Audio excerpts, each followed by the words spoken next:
Hello everyone, Rahul Mishra नाम है हमारा और आज एक और आरबीआई का सर्कुलर हम लोग डिस्कस करने जा रहे हैं। ठीक है, ये जो भी सर्कुलर हम लोग यहाँ पे डिस्कस कर रहे हैं, ये खास तौर से हमारे एसबीआई सीबीओ के लिए जो हमारा बैच चल रहा है उसमें ये सारी चीज़ें हम लोग यहाँ पे डिस्कस कर रहे हैं। ठीक है, और ये पर्टिकुलर सर्कुलर जो है वो आपको ऐप में देखने को मिलेगा।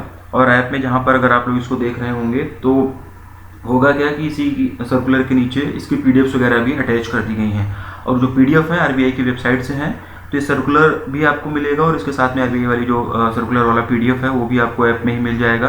तो वहाँ से आप जाकर इन सारी चीज़ों को पढ़ लीजिएगा।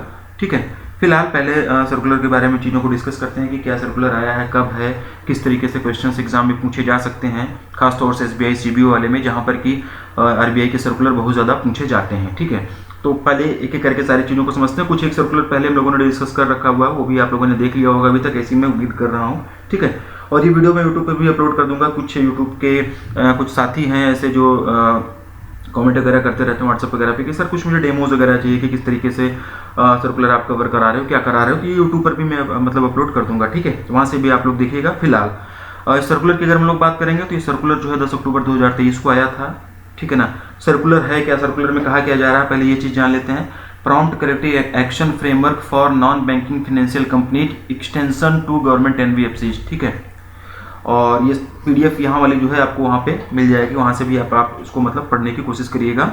और ये डाटा जो मैंने उठाया है सब कुछ आरबीआई के वेबसाइट से एज इट इज़ उठाया हुआ है। जो कुछ भी यहाँ पर आपको दिख रहा होगा, जो कुछ भी आपकी स्क्रीन पे लिखा हुआ दिख रहा है, जो कुछ भी आपको पीडीएफ मिलेगा, वो सारी चीज़ें जो है आम बोलचाल की भाषा में, आसान बोलचाल की भाषा में मैं आपको समझाने की कोशिश करूँगा।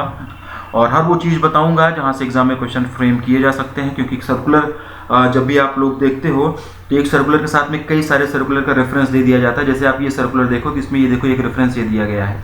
ठीक है ना, ये सर्कुलर 10 अक्टूबर 2023 का आया हुआ है, लेकिन इस सर्कुलर के पीछे जो रेफरेंस दिया गया है 14 दिसंबर 2021 के सर्कुलर का भी जिक्र यहाँ पे किया गया है। तो एसबीआई सीबीओ वाले करते क्या है, किसी तरीके से अगर कुछ रेफरेंस वगैरह भी आ रहा है तो पिछले सालों के भी सर्कुलर से वो डाटा पूछ लेते हैं। तो इसीलिए most of the time SBI वाले जो सीबीओ वाला एग्जाम होता है उसमें कम से कम 1.5 से 2 साल का सर्कुलर पूछा जाता है इसी तरीके से। ठीक है ना, तो हम लोग क्या करेंगे कि 1.5 से 2 साल का सर्कुलर धीरे धीरे करके सारी चीज़ें हम लोग यहाँ पे कवर करेंगे। ठीक है, तो अगर हम लोग इसकी बात करें तो ये जो सर्कुलर लाया गया है, ये 10 अक्टूबर 2023 को जो सर्कुलर लाया गया, ये पीसीए फ्रेमवर्क के लिए है, एनबीएफसीज के लिए है। और जो एनबीएफसीज के लिए पीसीए फ्रेमवर्क है उसे अब गवर्नमेंट एनबीएफसीज के लिए भी एक्सटेंड कर दिया गया। मतलब कि जो सरकारी एनबीएफसीज कंपनियां हैं उन पे भी पीसीए फ्रेमवर्क अब स्ट्रिक्टली लगाया जाएगा। ठीक है ना, वो भी पीसीए फ्रेमवर्क के दायरे में आएंगे। ठीक है, ठीक है, पीसीए फ्रेमवर्क गवर्नमेंट एनबीएफसीज पर भी लागू हो जाएगा, government non banking financial companies पर भी लागू हो जाएगा। ये डेट आपको याद रखना है। ठीक है ना, दूसरी चीज़ ये है कि जो ये सर्कुलर आया है किसके लिए लाया गया है। ये सर्कुलर लाया जाता है तो किसके लिए लाया जाता है, कोई भी सर्कुलर आरबीआई करता है तो बैंकों के लिए है कि आरआरबीज के लिए है कि सिर्फ बैंकों के जो एमडी एनसीओ हैं उनके लिए है या फिर कोऑपरेटिव्स के लिए, ये चीज़ भी होती है ना। तो ये जो सर्कुलर लाया गया है ये सभी डिपॉजिट टेकिंग गवर्नमेंट एनबीएफसीज के लिए है। सभी सरकारी डिपॉजिट टेकिंग जहाँ पर डिपॉजिट होता है, जो बैंकें जो एनबीएफसीज डिपॉजिट लेती हैं उनके लिए है। All non deposit taking NBFCs in middle upper and top layers. Deposit taking NBFCs जो हैं, जितने भी गवर्नमेंट की डिपॉजिट टेकिंग एनबीएफसीज हैं उनके लिए है, और सभी non deposit taking government NBFCs के लिए भी है। उसमें एक क्राइटेरिया लगा दिया गया है कि मिडिल ऑर्डर, अपर और टॉप लेयर्स के लिए है। ठीक है ना, बेस लेयर के लिए नहीं है। ये देखो अगली लाइन यहाँ पे ये भी लिखी हुई है। तो यहाँ से जो क्वेश्चन बनेगा ये पूछा जा सकता है कि क्या ये सर्कुलर जो आया ये बेस लेयर के लिए है कि नहीं। आप लोगों को पता होगा कि गवर्नमेंट की ये जो एनबीएफसीज होती हैं अपने एसेट साइज के हिसाब से और डिफरेंट क्राइटेरिया के हिसाब से base layer, middle layer, upper layer और टॉप लेयर्स पे कैटेगराइज की जाती हैं। ठीक है, तो ये सारी चीज़ें हैं। तो ये जो यहाँ से एक चीज़ बनेगी बेस लेयर के लिए नहीं है, सभी गवर्नमेंट डिपॉजिट टेकिंग एनबीएफसीज के लिए है और सभी non deposit taking government NBFCs के लिए है, जिसमें से मिडिल, अपर और टॉप लेयर्स है, बेस लेयर नहीं है। ये चीज़ भी आप लोग याद रखना। ठीक है, और यहाँ पर मैंने बताया था आप लोगों को कि 14 दिसंबर 2021 वाली भी बात की थी ना। यहाँ पर आपको दिख रहा है कि 14 दिसंबर 2021 को आरबीआई ने एनबीएफसीज के लिए पीसीए फ्रेमवर्क इंट्रोड्यूस किया हुआ था, जिसका हवाला यहाँ पे दिया गया है।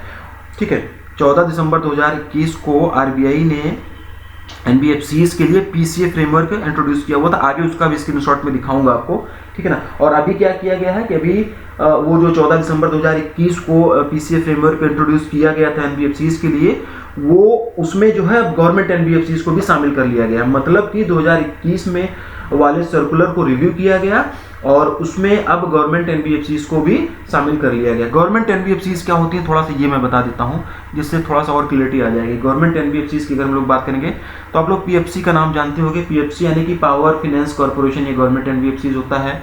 आरईसी का नाम आप लोगों ने सुना होगा। आरईसी यानी कि रूरल इलेक्ट्रिफिकेशन कॉर्पोरेशन, ये मतलब गवर्नमेंट एनबीएफसीज में आता है। आईआरएफसी की अगर हम लोग बात करेंगे तो इंडियन रेलवेज फाइनेंस कॉर्पोरेशन, ये भी गवर्नमेंट एनबीएफसीज में आता है। तो अब थोड़ा सा चीजें आपको क्लियर हो रही होंगी कि गवर्नमेंट एनबीएफसीज क्या होती है, ठीक है ना। और गवर्नमेंट एनबीएफसीज को जो शामिल किया गया है केवल और केवल मिडिल, अपर और टॉप लेयर को शामिल किया गया है, बेस लेयर को नहीं शामिल किया गया। मैं बार बार बोल रहा हूँ, चीजें ध्यान से सुनते रहना आप लोग, ठीक है ना। और 31 मार्च 2024 को क्लोजिंग के बाद में, ठीक है ना, यहाँ पर अगर आप देखेंगे तो यहाँ पे पहले मैं लाइन पढ़ देता हूँ जिससे कि थोड़ा सा आपको थोड़ा सा चीज़ें और समझ में आए। The framework has since been reviewed and it has decided to extended the same to government NBFC except those in base layer with effect from 1st of October 2021। ये याद रखना है, based on audited financial of NBFCs as on the March 31st 24 और thereafter, ठीक है ना। अभी जो कुछ भी इंग्लिश में राम कहानी बताई गई उसको आम बोलचाल की भाषा में मैं समझा रहा हूँ, सुनो आप लोग जो भी यहाँ पे बोला गया है। 31 मार्च 2024 का जिक्र किया गया है, यानी कि 31 मार्च 2024 जो क्लोजिंग वाला हिसाब किताब चल रहा है उस टाइम तक ऑडिट हो जाने के बाद में जिस गवर्नमेंट एनबीएफसीज की कंडीशंस सही नहीं होंगी, ठीक है ना, उसके हिसाब से फिर डिसीजन लिया जाएगा कि उनको पीसीए फ्रेमवर्क में डाला जाए या नहीं डाला जाए। 31 मार्च 2024 को क्लोजिंग हो जाएगी, यहाँ पर सभी बैंकों का ऑडिट वगैरह सारी चीज़ें फाइनेंशियल ईयर क्लोज होगा। तो उसके बाद में देखी जाएगी कि कौन कौन सी गवर्नमेंट एनबीएफसीज हैं और उनकी फाइनेंशियल कंडीशंस क्या हैं, क्या उन्हें पीसीए फ्रेमवर्क में डालना चाहिए कि नहीं डालना चाहिए, ठीक है ना। ये चीज़ यहाँ पे बोली गई है। और दूसरी चीज़ यहाँ पर बोली गई 1 अक्टूबर 2024 का जिक्र किया गया, मतलब कि 1 अक्टूबर 2024 से ये सर्कुलर प्रभावी होगा, ठीक है ना। ठीक है, ये जो कुछ भी है 1 अक्टूबर 2024 से प्रभावी होगा। ये डेट भी पूछी जा सकती है कि ये सर्कुलर कब से प्रभावी होगा।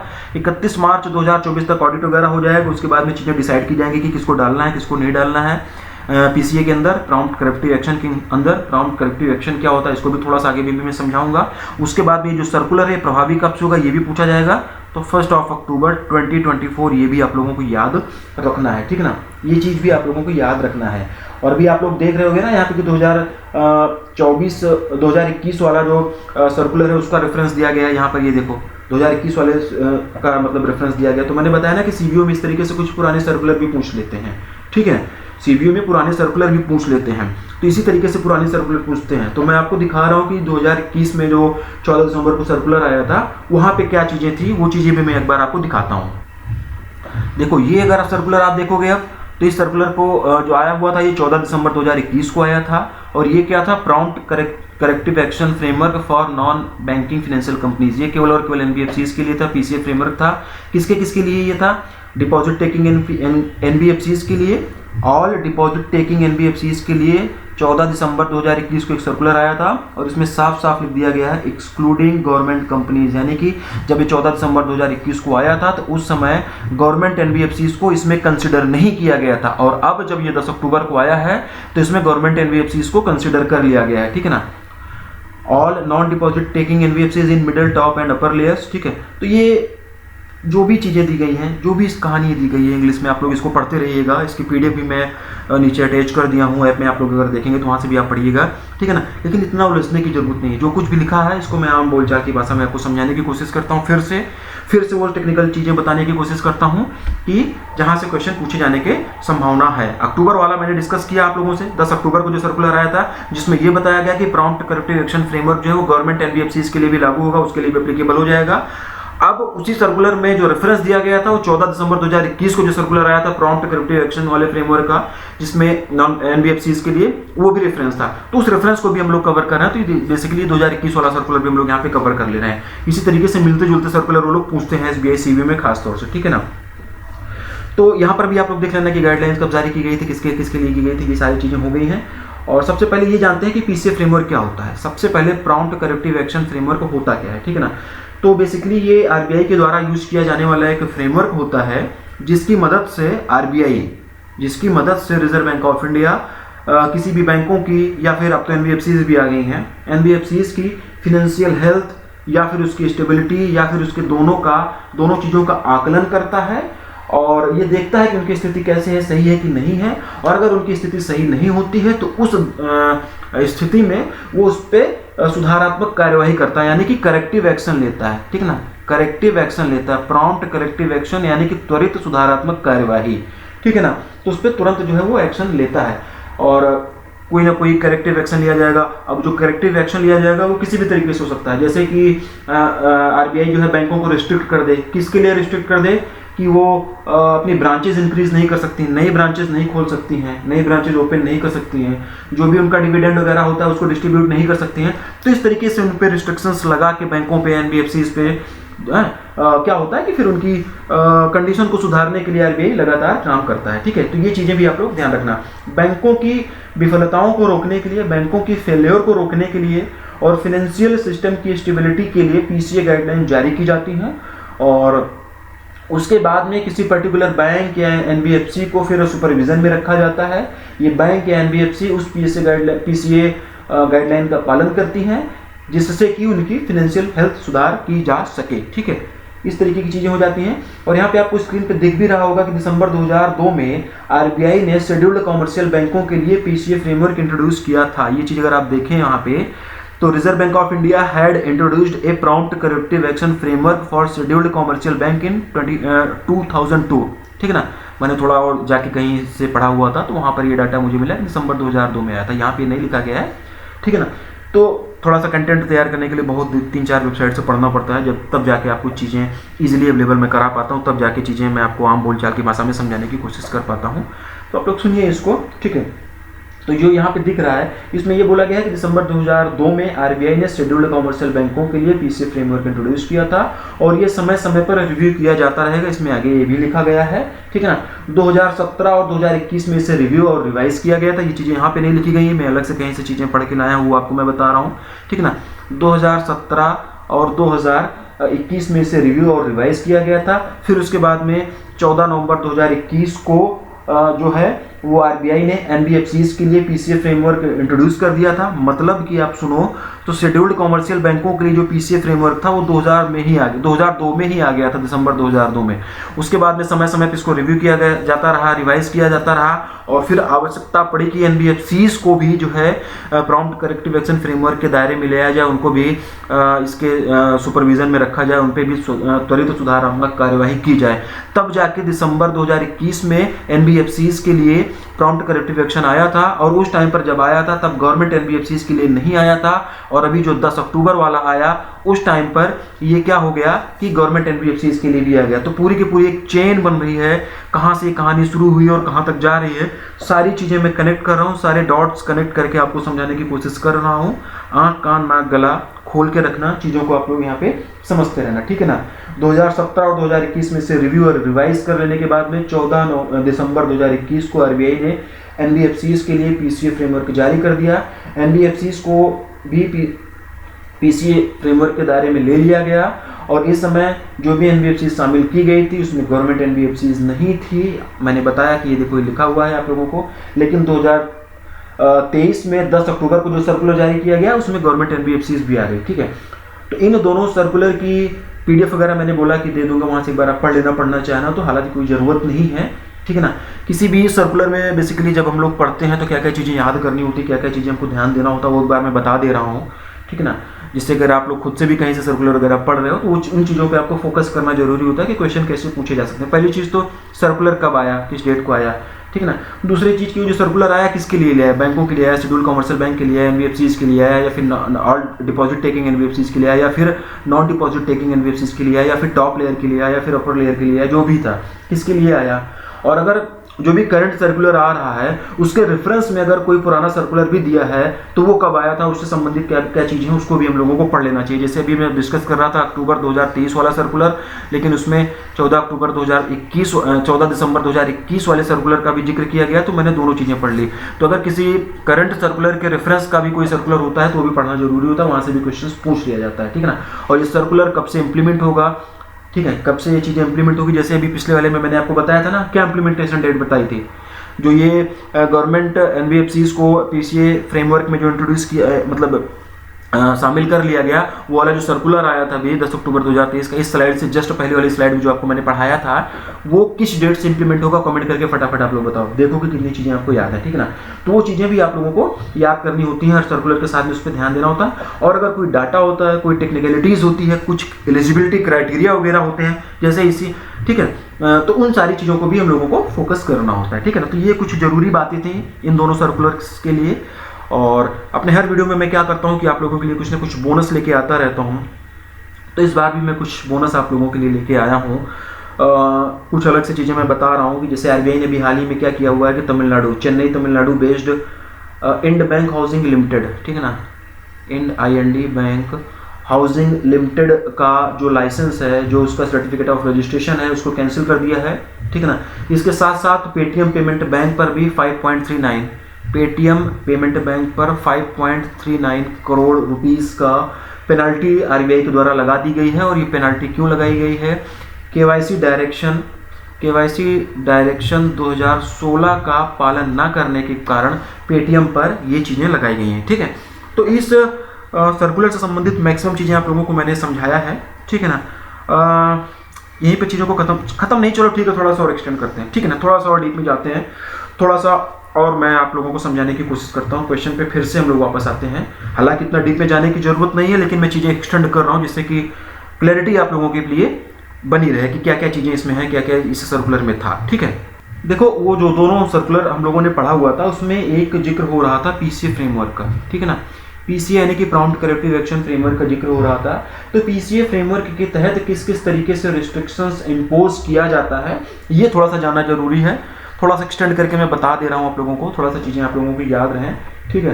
हालांकि इतना डीप में जाने की जरूरत नहीं है, लेकिन फिर भी चीज़ों को हम लोग अच्छे से कवर करेंगे, बहुत डीप में जाके चीज़ों को पढ़ेंगे, जिससे कि किसी भी तरीके का क्वेश्चन पूछा जाए तो आप लोग ऐसा ना रहे, उससे अवेयर ना रहे, उसके बारे में आप लोग पढ़े ना रहें, ठीक है ना। तो पीसीए फ्रेमवर्क के अंतर्गत 3 रिस्क थ्रेशोल्ड होते हैं और अलग अलग थ्रेशोल्ड के लिए अलग अलग रिस्ट्रिक्शंस होता है। पीसीए फ्रेमवर्क के अंतर्गत 3 रिस्क थ्रेशोल्ड होते हैं, तीनों थ्रेशोल्ड के लिए, ठीक है ना, अलग अलग रिस्ट्रिक्शंस होती है। पहले थ्रेशोल्ड को हम लोग बोलेंगे रिस्क थ्रेशोल्ड 1, ठीक है ना। दूसरा जो हो जाएगा रिस्क थ्रेशोल्ड 2, ठीक है ना। तीसरे को हम लोग बोलेंगे रिस्क थ्रेशोल्ड 3। आगे जहां पर भी मैं आरटी बोलूंगा आप लोगों को रिस्क थ्रेशोल्ड समझना है ऑटोमेटिकली, बार बार मैं ये लिखूंगा नहीं रिस्क थ्रेशोल्ड, ठीक है। तो अगर हम लोग बात करें रिस्क थ्रेशोल्ड 1 के अंदर, ठीक है ना, रिस्क थ्रेशोल्ड 1 की अगर हम लोग बात करें तो रिस्क थ्रेशोल्ड 1 के अंदर किसी भी एनबीएफसी को डाला जाता है तो इसके ऊपर क्या क्या रिस्ट्रिक्शंस इंपोज किया जाता है आरबीआई के द्वारा, ये हम लोग जानते हैं, ठीक है ना। जैसे कि ये जो है, अगर रिस्क थ्रेशोल्ड 1 के अंतर्गत किसी एनबीएफसी को डालेंगे तो वो अपने शेयर होल्डर्स में डिविडेंड वगैरह डिस्ट्रीब्यूट नहीं कर सकता है। और साथ ही साथ में जो कंपनी के प्रमोटर होते हैं, जो कंपनी के शेयर होल्डर्स होते हैं, उनको अपना स्टेक जो होता है वो बढ़ाना होता है, मतलब कि उनको और ज़्यादा पैसा इसमें डालना होता है। ये बात हो गई किसकी, रिस्क थ्रेशोल्ड 1 के अंदर क्या क्या रिस्ट्रिक्शंस लगते हैं। और अगर हम लोग बात करें रिस्क थ्रेशोल्ड 2 की, रिस्क थ्रेशोल्ड 2 के अंदर जिस भी एनबीएफसी को डाला जाता है उसके ऊपर क्या रिस्ट्रिक्शंस लगता है, ये भी हम लोग जानते हैं। तो रिस्क थ्रेशोल्ड 2 के अंतर्गत अगर किसी एनबीएफसी को डाला जाएगा तो रिस्क थ्रेशोल्ड 1 पे जो रिस्ट्रिक्शंस लगती हैं वो तो लगेंगी ही लगेंगी, उसके साथ साथ में उस पर कुछ और रिस्ट्रिक्शंस भी इम्पोज कर दी जाती हैं आरबीआई के द्वारा, जैसे कि ब्रांच एक्सपांसन ये नहीं कर सकते हैं, ठीक है ना।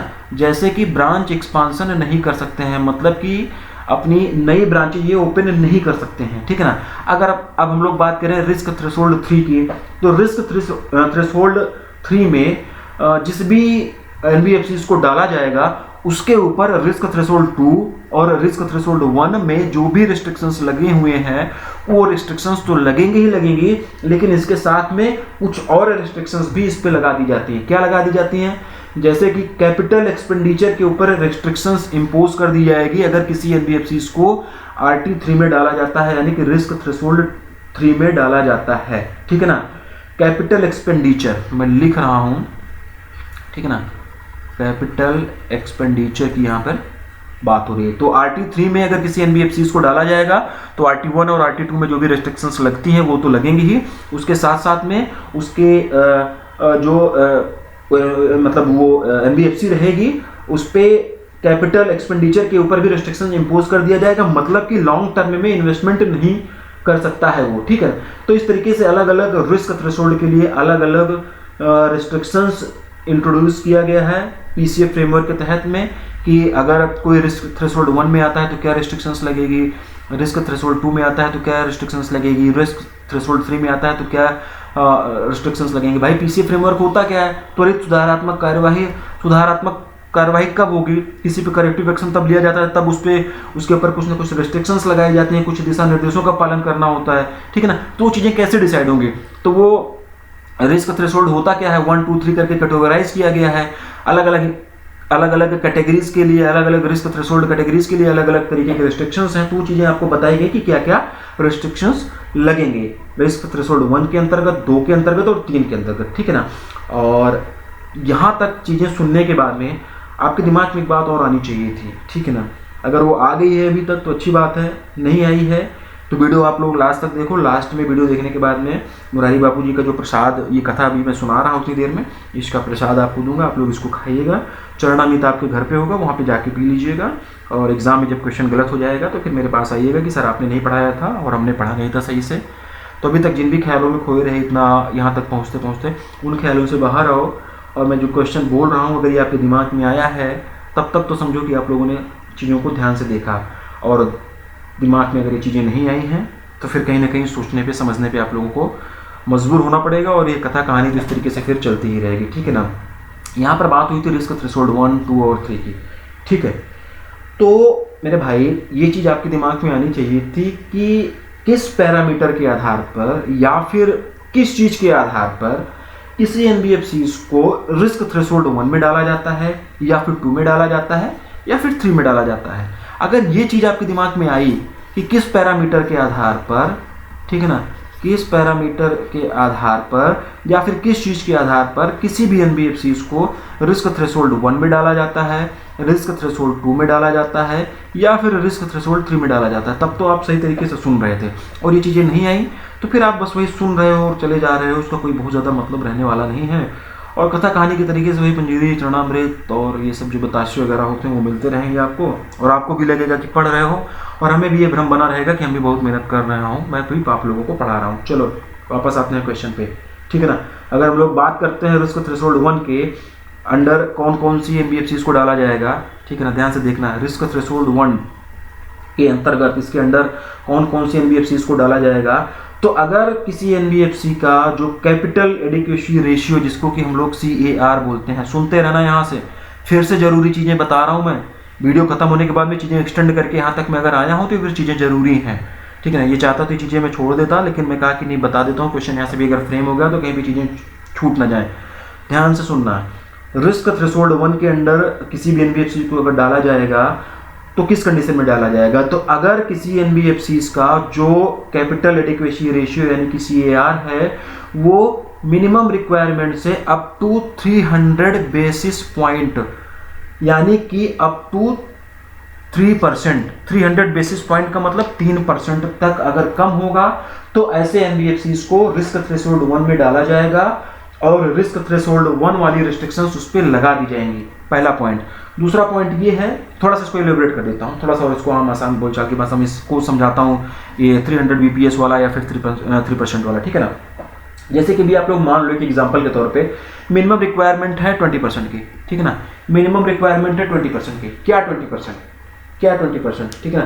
कैपिटल एडिक्वेसी रेशियो की अगर हम लोग बात करते हैं, ठीक है ना, तो मिनिमम रिक्वायरमेंट अगर जैसे हम लोग मान लेते हैं कि 20% की है, और किसी एनबीएफसी का जो कैपिटल एडिक्वेसी रेशियो है वो 18% है, या फिर 19% है, या फिर 17% है, ठीक है ना, तो उस एनबीएफसी को रिस्क थ्रेशोल्ड 1 के में डाल दिया जाएगा, ठीक है ना।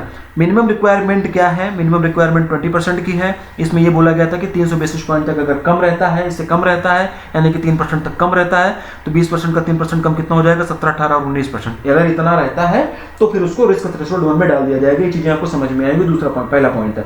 दूसरे पॉइंट की तरफ अगर हम लोग बढ़ते हैं तो अगर किसी एनबीएफसी का tyre 1 capital ratio minimum requirement से अप टू 200 बेसिस पॉइंट, ठीक है ना, अप टू 200 बेसिस पॉइंट, ठीक है ना। फिर से सुनो आप लोग, जो भी चीजें बोल रहा हूं उसको ध्यान से सुनते रहना। अगर किसी भी एनबीएफसी का tier 1 capital ratio minimum requirement से अप टू 200 बेसिस पॉइंट यानी कि 2% तक कम हो तो उसे भी रिस्क थ्रेशोल्ड 1 में डाल दिया जाएगा। और अगर कोई एनबीएफसी है जैसे कि जिसका एनपीए 6 to 9% के बीच में है तो उसे फिर से रिस्क थ्रेशोल्ड 1 की कैटेगरी में डाल दिया जाएगा और उस पर रिस्क थ्रेशोल्ड कैटेगरी 1 वाला पेनल्टी इंपोज हो जाएगी। यहां से क्वेश्चन बन सकता है, ठीक है ना। कैपिटल एडिक्वेसी रेशियो वाला मैंने आपको बताया कि 300 बीपीएस बताया मैंने। उसके बाद में मैंने टियर 1 कैपिटल वाला आपको बताया, tier 1 capital ratio minimum requirement से अप टू 200 बेसिस पॉइंट यानी कि 2% तक कम होता है, तो ये उसको रिस्क थ्रेशोल्ड 1 में डाल दिया जाएगा। इसके बाद ये आपको मैंने बताया कि अगर किसी एनबीएफसी का एनपीए 6 to 9% के बीच में होता है, ठीक है ना, किसी भी एनबीएफसी का एनपीए 6 to 9% के बीच में होता है तो उसे रिस्क थ्रेशोल्ड 1 की कैटेगरी में डाल दिया जाएगा और उस पर रिस्क थ्रेशोल्ड 1 वाली रेस्ट्रिक्शंस लगा दी जाएंगी। ये भी बात हुई रिस्क थ्रेशोल्ड 1 की। 2 और 3 के लिए भी इसी तरीके से हैं। एक एक करके मैं जल्दी जल्दी चीज़ों को बता देता हूँ। यही 3 चीज़ रहेगा, कैपिटल एडिक्वेसी रेशियो रहेगा, एनपीए वाला हिसाब किताब रहेगा और जो है टियर 1 कैपिटल रेशियो रहेगा। यही 3 चीज़ रहेगी। तो पहले हम लोग बात करते हैं रिस्क थ्रेशोल्ड 2 के लिए।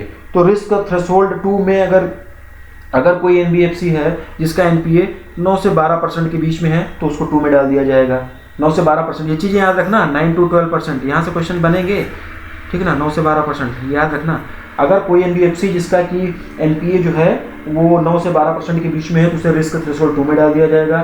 Tier 1 capital ratio minimum required से 200 बीपीएस ज़्यादा और अप टू 400 बीपीएस तक है तो उसे रिस्क थ्रेशोल्ड 2 में डाल दिया जाएगा उस एनबीएफसी को, ठीक है ना। और capital adequacy ratio minimum required से 300 बीपीएस, मिनिमम रिक्वायर्ड से 300 बीपीएस ज़्यादा और 600 बीपीएस से कम, 600 बीपीएस तक है तो उस एनबीएफसी को रिस्क थ्रेशोल्ड 2 में डाल दिया जाएगा। और रिस्क थ्रेशोल्ड 3 की अगर हम लोग बात करेंगे तो यहाँ वाला जो एनपीए है अगर 12% से अधिक एनपीए है, अगर 12% से अधिक एनपीए है तो उसको रिस्क थ्रेशोल्ड 3 में डाल दिया जाएगा।